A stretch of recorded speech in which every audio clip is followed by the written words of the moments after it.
नमस्कार साहब, संदेश से मैं अनिल कौशिक। न्यूज अपडेट 7 बजे कार्यक्रम बादरा आसपास में आप सभी दोस्तों का स्वागत है। दोस्तों, कार्यक्रम की शुरुआत हमेशा की तरह मुख्य खबर से करते हैं और आज भी हम बात करने वाले हैं दोस्तों बादरा आसपास से खबरों की। और आज बात करें तो मौसम ने जैसे एकाएक करवट बदली है। पश्चिमी विक्षोभ के दोस्तों सक्रिय होने से जो मौसम ने करवट बदली है, जैसे सर्दी पसर गई हो।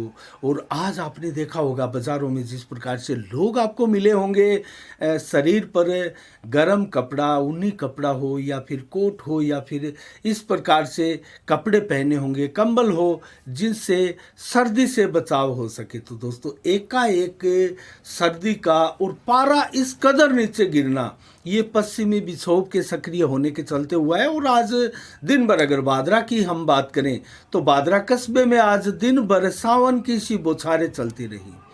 दिन भर आज सुबह 10-11 बजे ही आज मौसम ऐसा हो गया था। और बादरा के अलावा भी दोस्तों आसपास देहात क्षेत्रों से आज हल्की बरसात और कहीं बूंदाबांदी के समाचार हमें मिले। और ये सारा का सारा जो नज़ारा है वो पश्चिमी विक्षोभ के सक्रिय होने से हुआ है। और दोस्तों, कई जिलों में राजस्थान के बरसात का दौर आज चला है। और आज उत्तर भारत में एकाएक ठंड बढ़ गई है और पहाड़ों पर भी दोस्तों कई जगह बर्फबारी के समाचार भी मिले हैं। तो इस प्रकार से पश्चिमी विक्षोभ जो सक्रिय हुआ है उसका असर कहीं एक राज्य में नहीं, अधिकांशतः भारत में भी देखा जा रहा है। तो दोस्तों, गुरु नानक देव जी की जयंती आज जो पूरे देश में धूमधाम से मनाई गई, बादरा में भी सिंधी समाज के लोगों द्वारा दोस्तों नगर कीर्तन किया गया। आज सुबह 5 बजे बादरा कस्बे की गलियों में गुरु नानक देव जी के जयकारों के साथ नगर कीर्तन करने वाली बड़ी संख्या में महिलाओं की संख्या को आज देखा गया। दोस्तों, बड़ी संख्या में महिलाएं आज उमड़ी इस नगर कीर्तन में और ढोल नगाड़ों के साथ गुरु नानक देव जी के जयकारों के साथ आज पूरे कस्बे में गुरु नानक देव जी का गुरु पर्व धूमधाम से मनाया गया। और स्कूलों की छुट्टियां रही और अधिकांशतः आज जो मौसम है दोस्तों सर्द मौसम आज रहा। और धरना प्रदर्शन भी अनवरत जारी रहा, क्योंकि आज गुरु नानक देव जी का गुरु पर्व था। तो इसलिए आज अधिकांशतः बैंक आदि सरकारी डिपार्टमेंटों में, विभागों में छुट्टियां रही। और छुट्टियों के चलते ही आज धरना भी जो भारतीय जनता पार्टी की तरफ से लगाया जा रहा था उसमें कोई नहीं पहुंचा।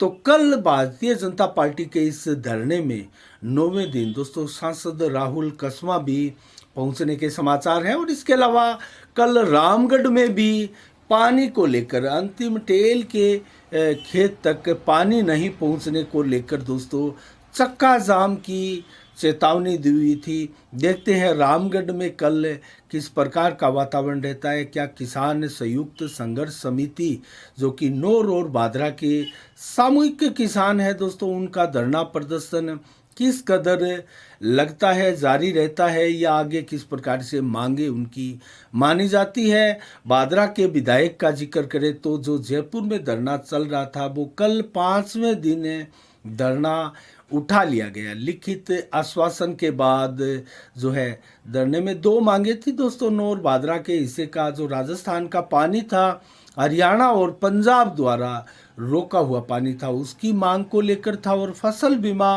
क्लेम जो कि रबी 2020 और खरीफ फसल 2021 की जो फसल बीमा क्लेम रुका हुआ था उसको लेकर धरना लगाया था। और लिखित में अधिकारियों की चिट्ठियां प्राप्त होने के बाद में बलवान पूनिया ने स्वयं में फेसबुक वाल से लाइव आते हुए इस धरने के स्थगित करने की घोषणा की।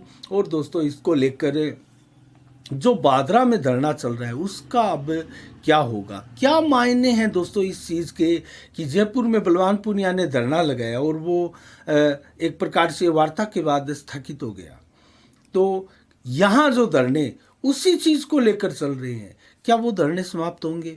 और इन धरनों पर क्या प्रशासनिक अधिकारी पहुंचेंगे और वो जो धरने वहाँ माने गए हैं वही मांग क्या यहाँ दोहराई जाती है कि हम आप धरना समाप्त कीजिए, हम आपकी मांग इस प्रकार से।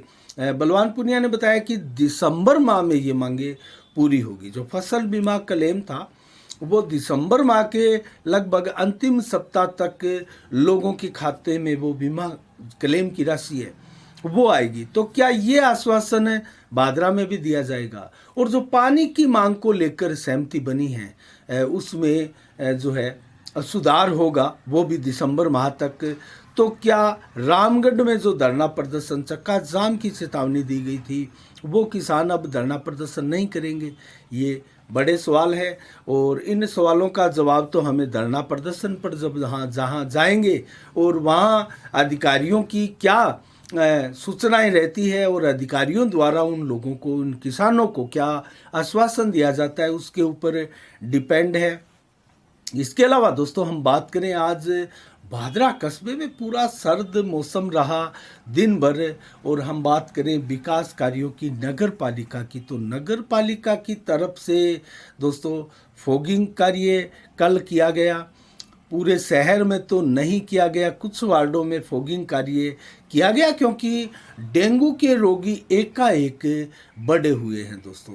और अस्पतालों में डेंगू के रोगियों की संख्या बढ़ने से चिंताएं भी उभर आई है दोस्तों। प्रशासन भी गंभीर है, चिंतित है कि कहीं डेंगू का प्रकोप जिस प्रकार से बढ़ता है उस प्रकार से ना बढ़े, लोगों में एक प्रकार से पैनिक होकर चिंताएं दोस्तों इस कदर व्यापक हो जाती है क्योंकि डेंगू रोग में जो प्लेटलेट्स है दोस्तों वो तेजी के साथ नीचे आती है और जो बीमार होता है, जो पीड़ित होता है, उसकी हालात गंभीर हो जाती है। और कहीं ना कहीं प्लेटलेट्स डाउन के चलते बहुत बार डेंगू रोगियों की मौतें भी होती है।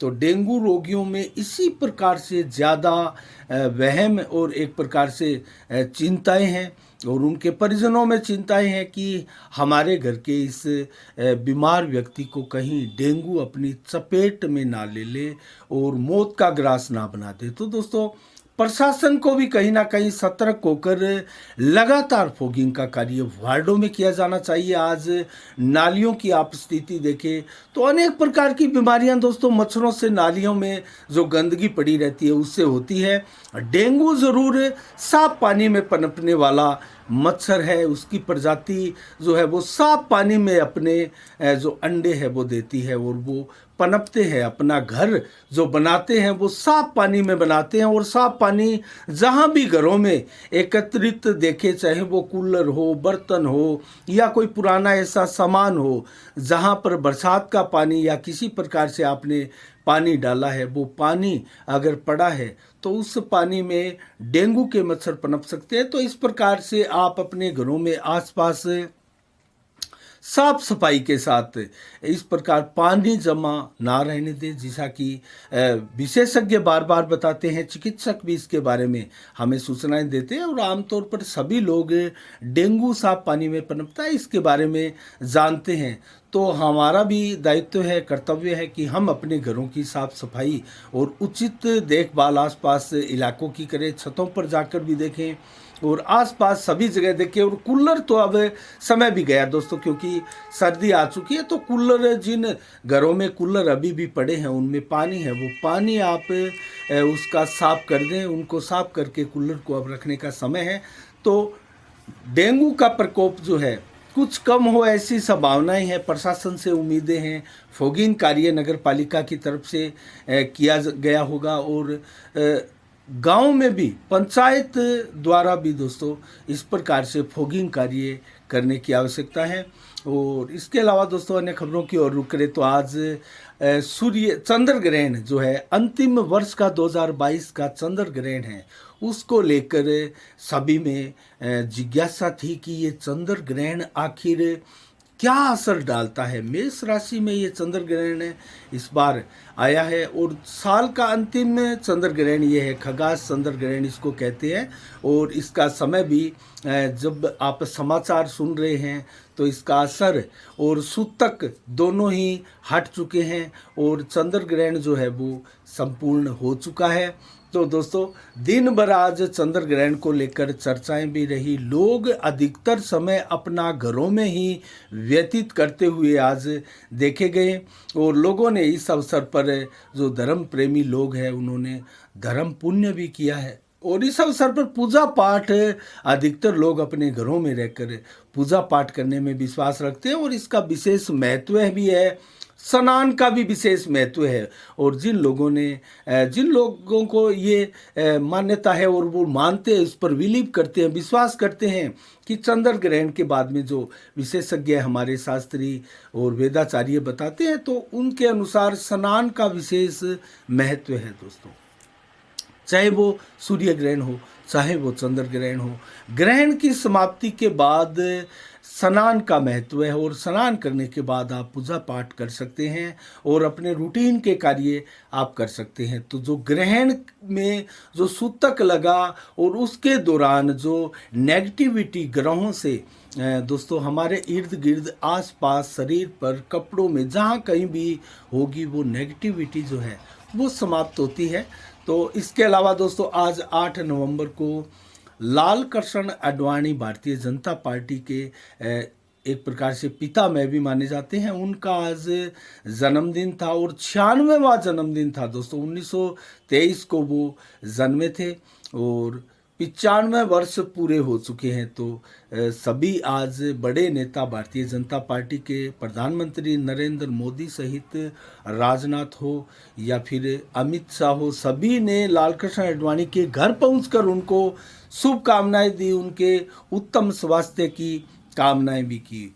और इसके अलावा दोस्तों भारतीय वायुसेना का आज ही के दिन गठन हुआ था।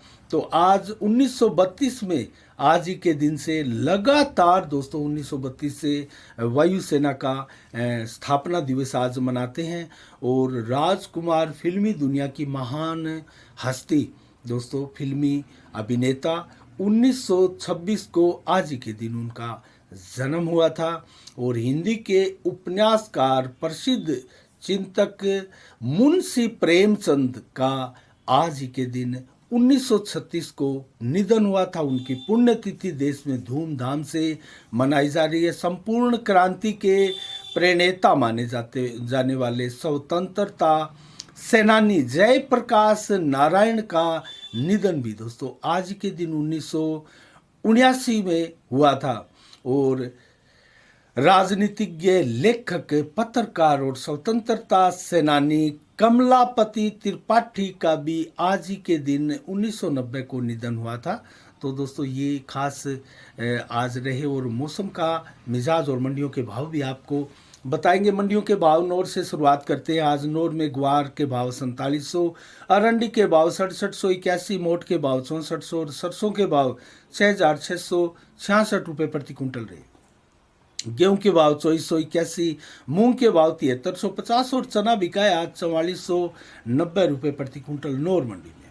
रावतसर मंडी में दोस्तों आज नरमा बिका है 8811, मोठ बिके है 6000, चना बिका है 4500, गेहूं बिकी है 2480, बाजरा बिका है 2287, जबकि मूंग बिकी है 7100 और काला तिल बिका है 15200 रुपये प्रति कुंटल। संगरिया मंडी में नरमा दोस्तों 8598 रुपये, सरसों बिकी है 6295, गेहूं बिकी है 2522 रुपये प्रति कुंटल, जबकि आदमपुर मंडी में सरसों 6784, ग्वार के भाव 4630, नरमा बिका है 8700 रुपये प्रति कुंटल। और श्रीगंगानगर मंडी में नरमा बिका है दोस्तों 8897, जौ के भाव रहे 2680, गेहूं के भाव 2439, सरसों के भाव 6761, बाजरा के भाव 2051, जबकि मूंग बिके 7170 रुपये प्रति कुंटल। और आज की अंतिम मंडी एलनाबाद मंडी में नरमा बिका है दोस्तों 8636 रुपये प्रति कुंटल और गेहूं बिकी है 2484, सरसों के भाव रहे 6600 रुपये, जबकि बाजरा बिका है 1960 और कपास 8931 रुपये प्रति कुंटल रही है। और मौसम का मिजाज बताए तो आज 8 नवंबर को 26 से 28 डिग्री टेम्परेचर रहा। तेजी के साथ आज टेम्परेचर गिरा है दोस्तों, पश्चिम विक्षोभ के सक्रिय होने के चलते, और 7 से 14 किलोमीटर की रफ्तार से हवाएं चली आज। और 100% बादल आज छाए रहे। मौसम विभाग की तरफ से आज दिन में 0.6 mm बरसात की चेतावनी भी थी। और दोस्तों बरसात कहीं ना कहीं इससे ज़्यादा ही आज बादरा क्षेत्र में हुई है। और देर शाम को भी 21 से 24 डिग्री टेम्परेचर और 7 से 14 किलोमीटर की रफ्तार से हवाएं रहेंगी और 90% बादल छाए रहेंगे। हल्की बूंदाबांदी की चेतावनी आज रात्रि को भी है। कल 9 नवंबर को 19 से 26 डिग्री टेम्परेचर, तो कल टेम्परेचर बहुत कम रहने वाला है। 27 से 29 डिग्री मैक्सिमम टेम्परेचर रहेगा दोस्तों। 3 से 4 डिग्री तक पारा एक ही दिन में गिर चुका है। और 24 से 27 डिग्री टेम्परेचर देर शाम तक रहेगा। 4 से 22 किलोमीटर की रफ्तार से हवाएं चलेगी। तेज हवाएं जैसे मिनी तूफान का सा एहसास कराती हुई। और कल 24 से 70-80% बादल आसमान में छाए रहेंगे। देर रात्रि को ज़रूर कल 20 से 30% बादल छाए रहेंगे, कम रहेंगे। और देर रात्रि को 19 से 21 डिग्री टेम्परेचर रहेगा। 7 से 11 किलोमीटर की रफ्तार से रात्रि को हवा चलेगी। हवा भी कुछ कम होगी। और आने वाले 2-3 दिनों में बरसात आंधी का सा मौसम बना रहेगा। और बरसात की चेतावनी जो है वो 2-3 दिनों तक लगातार हमने आसपास ज़िलों में दी हुई है। इसके अलावा दोस्तों आज के लिए 7 बजे के कार्यक्रम में इतना ही। कल ठीक शाम 7 बजे फिर आपसे रूबरू होंगे नई खबरों के साथ, नई समीक्षा के साथ। तब तक के लिए दोस्तों आप अपना बहुत बहुत ख्याल रखिएगा। मुझे दीजिएगा इजाज़त। साफ संदेश से मैं अनिल कौशिक, नमस्कार। जय भारत, जय जय राजस्थान।